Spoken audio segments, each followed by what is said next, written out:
Ole Miss versus Georgia. And this is another one of those SEC games any team can win. I think Ole Miss, actually, I don't know who's favored.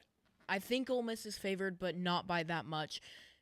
Georgia, they have one loss, and that was to Alabama 2 weeks ago. Ole Miss is undefeated, so they're looking to continue their undefeated season.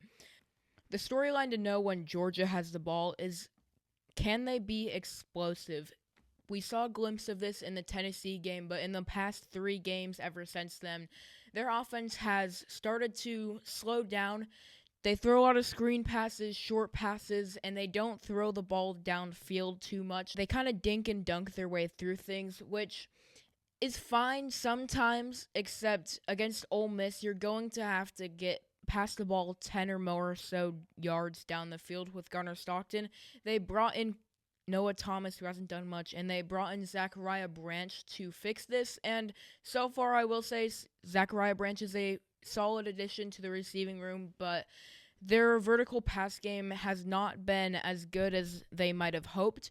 So that's something that they might want to improve.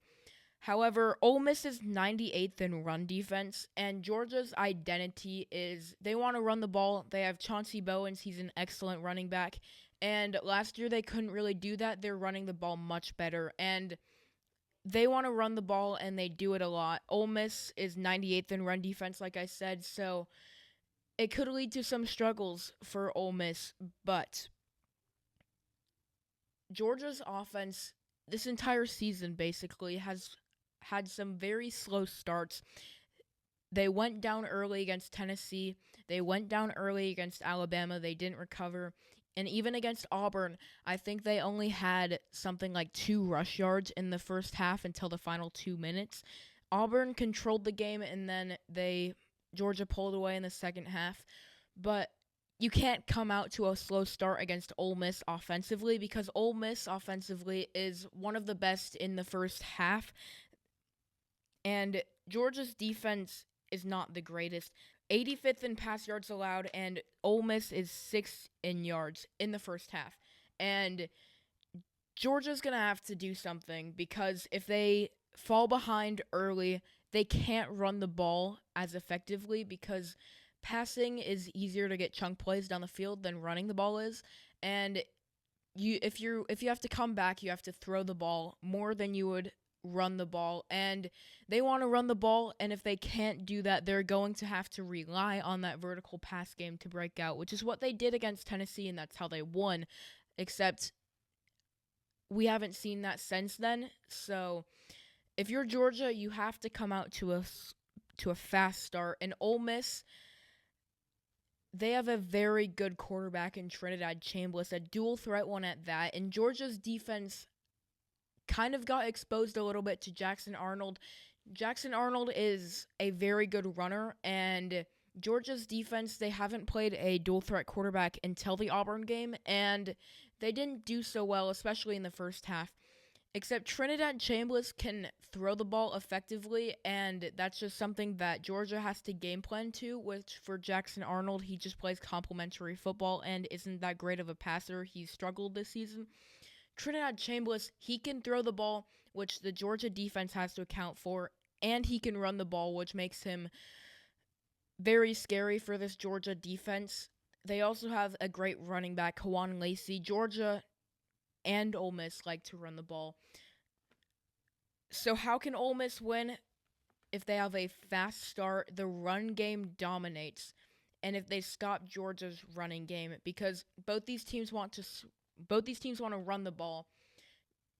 Whoever can stop the other team is going to do a lot better. And for Ole Miss, you have to eliminate the vertical pass game, because we saw it against Tennessee. Georgia kind of threw all over them. They haven't done it so far, and if you're Ole Miss, you want to keep it a 4-game streak where they just dink and dunk down the field. Georgia, they can't have a slow start. They have to contain Trinidad Chambliss, Juan Lacey, and the run game. Either the run game does well and the pass game plays complementary football, or the vertical pass game breaks out with Stockton, Branch, Humphrey, Dylan Bell, all those guys. Who I think is going to win?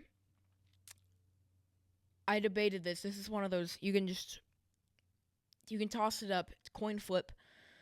I have Georgia winning just because Kirby Smart and Georgia, they always have one of those games where they remember, hey, we're Georgia. We should be running these people over. You can't come into our place and just expect to win that easy. I think this might be this game.